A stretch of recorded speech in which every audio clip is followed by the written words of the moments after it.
दोस्तों हेलो नमस्कार दोस्तों, मैं हरेंद्र कुमार आप सभी का इंजीनियर हरेंद्र क्लासेस में स्वागत करता हूं। जैसा कि आज मेरे पीछे देख रहे हैं आंग्ल बर्मा युद्ध, यानी आज हम आंग्ल बर्मा युद्ध के बारे में चर्चा करूंगा। आइए हम लोग समझते हैं कि आंग्ल बर्मा युद्ध क्या था, कैसे कैसे आंग्ल बर्मा युद्ध हुआ, उसका कारण क्या था, उसका परिणाम क्या हुआ। सारा चीज आज इस वीडियो में देखने को मिलेगा। ध्यान से देखिए, ये मेरे पास एक भारत के मैप बनाए हैं, ये भारत के मैप बनाए हैं और यहाँ पर म्यांमार है।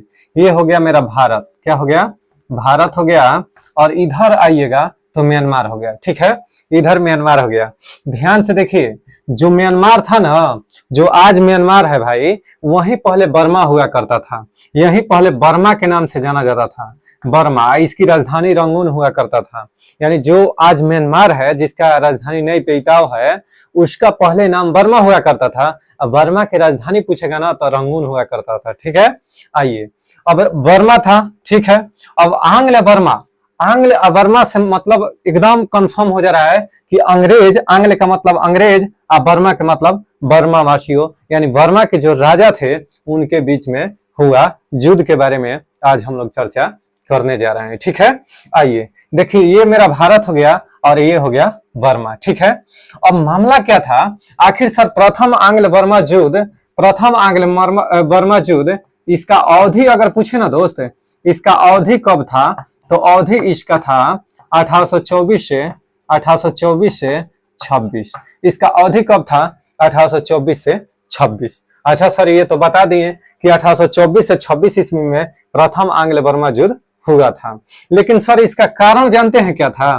कारण इसका सबको पता नहीं रहता है सर, रट लेता है लड़का लेकिन कारण नहीं मालूम रहता है।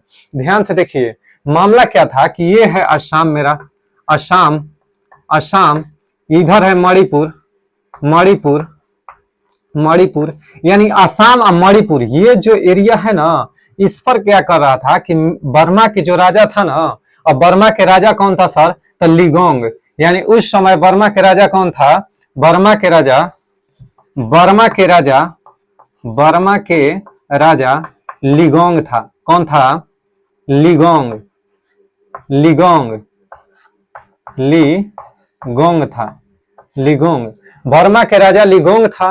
अब सर बर्मा के राजा लिगोंग था ना, वो क्या कर रहा था कि साम्राज्यवाद की नीति अपनाया था। वो भी साम्राज्यवाद का नीति अपनाया था और दूसरे में अंग्रेज भी साम्राज्यवाद की नीति अपनाए थे।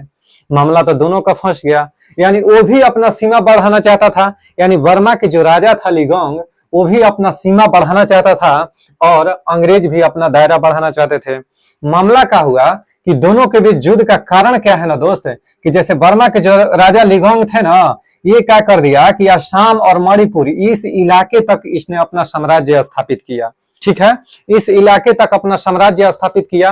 तब मामला क्या हुआ ना सर, तब मामला क्या हुआ कि इस इलाका तक तो ये घेर लिया, कौन, तो बर्मा के राजा, ठीक है। अब अंग्रेज को इधर जाने की, यानी व्यापार करने की आजादी को छीन लिया। यानी जो अंग्रेज अब बर्मा में जाकर अपना शासन चलाते थे, सॉरी व्यापार करते थे, अब वो अंग्रेज का आजादी छीनने लगा। यानी कहा कि आप लोग का आना इधर प्रतिबंधित करने लगा। कौन, तो म्यांमार के राजा, यानी जो पहले बर्मा हुआ करता था, तो बर्मा के राजा क्या करने लगा कि इस क्षेत्र में आक्रमण करने से बचाने लगा, यानी इस क्षेत्र में आने से उन लोगों को रोकने लगा। किसको सर, तो किसको, तो अंग्रेज को इधर व्यापार करने से बचाने लगा। तब मामला क्या हुआ, मामला यह हुआ कि अंग्रेज उससे गुस्साए और देखिए इसका कारण क्या था, साम्राज्यवाद, साम्राज्यवाद का विस्तार। इसका अगर एक लाइन में सर बोले ना कि इसका कारण क्या था, तो साम्राज्यवाद का विस्तार था। यानी साम्राज्यवाद का विस्तार था। प्रथम आंग्ल बर्मा युद्ध का कारण क्या था सर, तो साम्राज्यवाद का विस्तार था। इससे पहले भी कहानी कुछ और है, इससे ज्यादा डीप में अगर जाइएगा तो बहुत कहानी है, लेकिन हम लोग को तो वन डे एग्जाम क्वालिफाई करना है, इसलिए आइए इतना ही पर समझते हैं, ठीक है। इसका कारण क्या पड़ा कि साम्राज्यवाद का विस्तार, अंग्रेज को इधर व्यापार करने से मना करने लगा, जिससे दोनों के बीच में क्या होने लगा, टकराव होने लगा। यही इस युद्ध का कारण था, ठीक है। अच्छा, अवधि कब से कब तक चला था, 1824 से 26 ईस्वी में। और सर जानते हैं इस युद्ध में, इस युद्ध में, इस युद्ध में क्या हुआ, इस युद्ध में बर्मा, यानी जो म्यांमार के राजा थे वो बुरी तरह पराजित हो गए यानी जो था इस युद्ध में बर्मा के राजा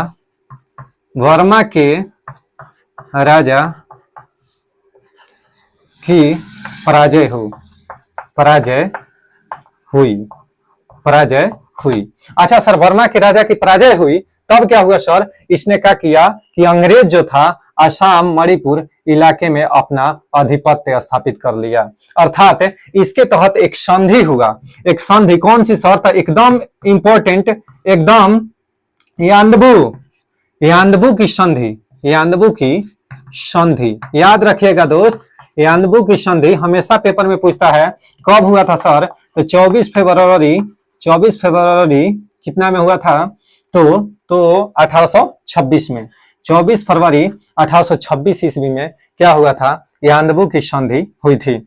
इसी संधि के उपरांत क्या हुआ? ये जो अपडेट देख रहे हैं ना, ये हमेशा पेपर में पूछा है कि यान्दबू की संधि कब हुई थी? तो 1826 ईस्वी में। इसी संधि के उपरांत क्या हुआ कि प्रथम आंग्ल बर्मा युद्ध समाप्त हुआ। ठीक है, प्रथम आंग्ल बर्मा युद्ध समाप्त हुआ। और सर इस संधि का परिणाम क्या हुआ? तो परिणाम में क्या हुआ कि बर्मा की राजा की पराजय हुई और अंग्रेज जीत गए। और अंग्रेज क्या किया कि असम मणिपुर जो एकदम म्यांमार के सीमा तक, यानी जो आज म्यांमार है, यानी कहने का मतलब पहले बर्मा हुआ करता था, उसके सीमा तक टच में आ गए। कौन? अंग्रेज आ गए। ठीक है, उसके बाद क्या हुआ सर? ये तो प्रथम आंग्ल मैसूर युद्ध हुआ, प्रथम आंग्ल बर्मा युद्ध हुआ। अब आइए हम लोग समझते हैं कि द्वितीय आंग्ल बर्मा युद्ध के बारे में। द्वितीय आंग्ल बर्मा युद्ध के बारे में आज हम लोग चर्चा करेंगे कि वो क्या था, उसका क्या कारण था, उसका परिणाम क्या हुआ। ठीक है, आइए देखिए मामला क्या था, आराम से समझिए, इसको आराम से समझने की कोशिश कीजिए। देखिए अब यहां पर मैं कर दे रहा हूं द्वितीय आंग्ल बर्मा युद्ध, द्वितीय और एक चीज छूट रहा है। प्रथम आंग्ल बर्मा युद्ध में अंग्रेज अगर गवर्नर पूछे ना कि अंग्रेज का गवर्नर कौन था, अंग्रेज गवर्नर हमेशा पूछता है कि प्रथम आंग्ल बर्मा युद्ध में अंग्रेज गवर्नर कौन था? तो अंग्रेज गवर्नर था लॉर्ड एमहर्स्ट। ठीक है, लॉर्ड एमहर्स्ट गवर्नर जनरल था। यानी प्रथम आंग्ल बर्मा युद्ध में अगर पूछेगा कि अंग्रेज गवर्नर कौन था, तो लॉर्ड एमहर्स्ट। कौन था? Lord Amherst. ये हमेशा पेपर में पूछता है। अब आइए हम लोग द्वितीय आंग्ल बर्मा युद्ध के बारे में चर्चा करने जा रहे हैं। ठीक है, द्वितीय आंग्ल बर्मा युद्ध। आइए द्वितीय आंग्ल बर्मा युद्ध ये सर 1852 ईस्वी में हुआ था। अवधि की बात करें सर, तो यह 1852 ईस्वी में हुआ था। 1852 ईस्वी में हुआ था। अच्छा सर 1852 ईस्वी में हुआ था, इसका क्या मामला हुआ ना दोस्त? देखिए इधर हो गया म्यांमार। अगर इसको और मैं क्लेरिफाई करके बताऊं, अगर इसको मैं और क्लेरिफाई कर दूं तो ध्यान से देखिएगा, इधर सहित इस सब म्यांमार हो गया। क्या हो गया? म्यांमार जो हो गया ना, ये म्यांमार, आराम से समझिए इसको।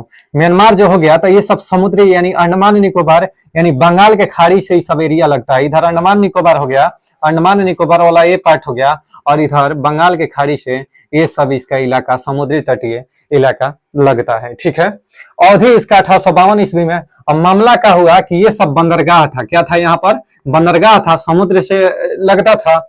तो अंग्रेज सोचा कि क्यों न हम इस पार्ट पर काबू पा लें, कि हमको इधर से व्यापार न करके हमको यहीं से डायरेक्ट कलकत्ता, या इधर कलकत्ता है, इधर हम आसानी से आ जा सकते हैं, यानी व्यापार के रास्ता मेरा खुल जाएगा। ठीक है, जो व्यापार हम इस रास्ते से करते हैं, अगर हम इसको हड़प लेते हैं, इसको हम जीत लेते हैं, इस क्षेत्र को, तो हमें व्यापार और माल को ट्रांसफॉर्मेशन करने में यानी ट्रांसफर करने में आसानी होगी। तब क्या हुआ सर कि अवधि हुआ 1852 ईस्वी में द्वितीय आंग्ल बर्मा युद्ध। कौन है? तो लॉर्ड डलहौजी। अब बाप रे बाप, यह हड़प नीति याद है? हड़प नीति यानी डॉक्ट्रिन ऑफ लैप्स नीति किसने लाया था? तो लॉर्ड डलहौजी। लॉर्ड डलहौजी ने ही क्या लाया था? तो डॉक्ट्रिन ऑफ लैप्स। इस नीति के चलते क्या हुआ था, इसका कारण क्या था सर? अगर पूछेगा कि द्वितीय आंग्ल बर्मा युद्ध का कारण क्या था सर, तो इसका कारण क्या था? डलहौजी का डलहौजी डलहौजी डलहौजी का घोर घोर साम्राज्य घोर साम्राज्य घोर साम्राज्यवाद नीति। घोर साम्राज्यवाद नीति यानी सर कहेगा ना कि द्वितीय आंग्ल बर्मा युद्ध का कारण क्या था? तो डलहौजी का घोर साम्राज्यवाद की नीति। यानी कहने का मतलब है कि डलहौजी चाहता था कि हम अपने साम्राज्य का विस्तार करें, और उसका एक फेमस इसका यानी डलहौजी का अगर कहे सर तो डलहौजी का एक फेमस था doctrine of lapse. Doctrine of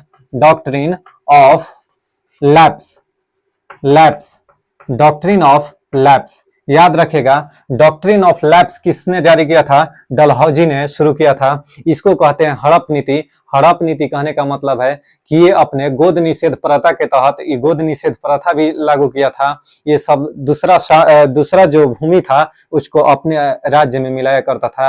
यानी जिसका मतलब कोई नहीं रहता था, अर्थात कहने का मतलब जिसका वंशज समाप्त हो जाता था, उसको दूसरे को गोद लेने से मना करता था और उस राज्य या उस भूमि क्षेत्र को अपने में मिला लिया करता था। कौन? लॉर्ड डलहौजी। ठीक है, लॉर्ड डलहौजी था। तो डलहौजी का घोर साम्राज्यवाद की नीति था। कौन सा? तो द्वितीय आंग्ल बर्मा युद्ध का कारण। अच्छा सर, ये आया था, ये और कुछ हड़पने के लिए सोचा। क्या सर सोचा? तो इसने सोचा कि अगर बर्मा के हम बंदरगाह वाला पार्ट पर, ये समुद्री इलाका यानी जो समुद्री तटीय पार्ट है, अगर उस पर हम कब्जा कर लेते हैं तो हमको आसानी से व्यापार और अपने साम्राज्य के विस्तार में काफी सहायता होगा। डलहौजी ने सोचा था। अब डलहौजी क्या किया कि 1852 में द्वितीय आंग्ल बर्मा युद्ध किया। द्वितीय आंग्ल बर्मा युद्ध में भी इसका परिणाम क्या हुआ सर? परिणाम क्या हुआ सर? तो परिणाम क्या हुआ कि इसमें अंग्रेज जीत गए। अंग्रेज की जीत हुई। क्या हुई? जीत हुई। यानी इसमें भी अंग्रेज जीत गए और बर्मा हार गया। यानी बर्मा की पराजय हुई और अंग्रेज जीत गए। अब अंग्रेज जीत गए तो देखिए ये जो पार्ट है ना मेरा, समुद्री तटीय जो बंदरगाह है या समुद्री तटीय इलाका है, पूरा इधर तो ले लिया था प्रथम आंग्ल बर्मा युद्ध में। पूरा आसाम, मणिपुर यानी म्यांमार तक टच में आ गया था। अब क्या किया कि पूरा तटीय इलाका जो है ना, पूरा समुद्री तटीय इलाका इधर बंदरगाह हुआ करता था, ये सारा पार्ट पर या आधा पर मतलब समझ जाइए कि कब्जा कर लिया। आधा म्यांमार कहने का मतलब है कि उस समय बर्मा हुआ करता था, आधा बर्मा पर ही कब्जा कर लिया। ठीक है, आधा बर्मा पर पहुंच गया। प्रथम में इधर था, द्वितीय में आधा पर पहुंच गया और तृतीय में पूरा। देखिए अब मामला आता है कि इसका तो परिणाम हो गया, कारण हो गया, किसके अवधि में कब हुआ, सारा हम लोग चर्चा कर लिए। अब आइए तृतीय आंग्ल बर्मा युद्ध। तृतीय आंग्ल बर्मा युद्ध ध्यान से सुनिएगा मेरे दोस्त। ठीक है, आराम से इसको समझिएगा। कैसे? तो बर्बाद करके जिए ली आराम से न कैमरा मास्टर, कोई दिक्कत है? यानी तृतीय आंग्ल बर्मा युद्ध। तृतीय आंग्ल बर्मा युद्ध कहने का मतलब सर, तो तृतीय आंग्ल बर्मा युद्ध कब से कब हुआ था सर? अगर अवधि की बात करें ना दोस्त कि अवधि कब से कब लड़ा था, तो 7 नवंबर 1885 से 7 नवंबर 1885 से कब तक दोस्त? तो 27 नवंबर 1885 तक। 27 नवंबर 1885 तक यानी 27 नवंबर 1885 ईस्वी तक लड़ा गया था। ठीक है सर, ये तो इतना दिन तक, यानी क दिन तक? तब 20 दिन तक लगभग ये युद्ध पड़ा। काहे कि सर पहला ही बर्मा के हालत खराब हो गया था, 2 युद्ध में हार चुका था, अब तीसरा में कहाँ जान रह गया उसके बेचारे में। 20 दिन में ही सरेंडर कर दिया। अच्छा सर, उस समय अंग्रेज गवर्नर कौन थे? अंग्रेज गवर्नर अगर कहेगा ना कि उस समय अंग्रेज गवर्नर, बताइए दोस्त जल्दी से, अंग्रेज गवर्नर कौन थे? तो देखिए अंग्रेज गवर्नर अगर पूछेगा ना तो लॉर्ड डफरिन।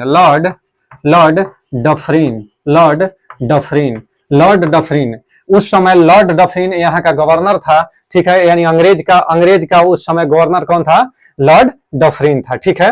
अंग्रेज गवर्नर कौन था? Lord Dufferin. और लॉर्ड डफरिन के शासन काल में ही तृतीय आंग्ल बर्मा युद्ध हुआ था। पेपर के हिसाब से मोस्ट इंपॉर्टेंट है मेरे दोस्त, ये सब सारा कंसेप्ट मैं बता रहा हूं, ध्यान से सुनिएगा। अब इसका सर कारण कोई नहीं था, ये क्या किया ना कि जब इतना तक जीतिए लिया था तो अब सोचा कि काहे ना तनी सा हम जान लगाते हैं, तनी सा जान लगाएंगे तो पूरा खत्म में म्यांमार है। आधा तो पहले ही से वो हंसोट लिया था, अपना में खींच लिया था। अब क्या किया ना कि ये सोचा कि पूरा म्यांमार पर हम काबू कर ले। कौन? Lord Dufferin. और लॉर्ड डफरिन क्या किया कि पुनः तृतीय आंग्ल बर्मा युद्ध का घोषणा कर दिया और उसके उपरांत पूरे बर्मा पर अपना अधिकार कर लिया। कौन? तो लॉर्ड डफरिन। यानी लॉर्ड डफरिन के शासनकाल में क्या हुआ कि पूर्णतः बर्मा पर अंग्रेजों ने काबू पा लिया। अर्थात सर तृतीय आंग्ल बर्मा युद्ध, तृतीय आंग्ल बर्मा युद्ध के उपरांत पूरे बर्मा पर अंग्रेजों ने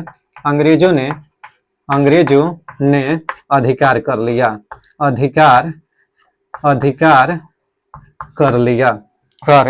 लिया। यही देखिए लास्ट में परिणाम क्या हुआ कि पूरे बर्मा पर अंग्रेजों ने अधिकार कर लिया। कब सर? तो 1885 में। किसके शासन काल में? तो लॉर्ड डफरिन के शासन काल में। ठीक है दोस्त, मिलते हैं। और लॉर्ड डफरिन को एक चीज, एक मिनट और लॉर्ड डफरिन को देखकर क्या ख्याल आया? लॉर्ड डफरिन के ही शासन काल में 28 दिसंबर, ध्यान से सुनिएगा, 28 दिसंबर 1885 को सर्वप्रथम क्या हुआ था कि कांग्रेस का स्थापना हुआ था। कांग्रेस का स्थापना अगर बात करें तो कब हुआ था? 28 दिसंबर 1885 को। ठीक है दोस्त, अगर मेरा वीडियो अच्छा लगे तो प्लीज शेयर एंड सब्सक्राइब करें। मिलते हैं नेक्स्ट वीडियो में।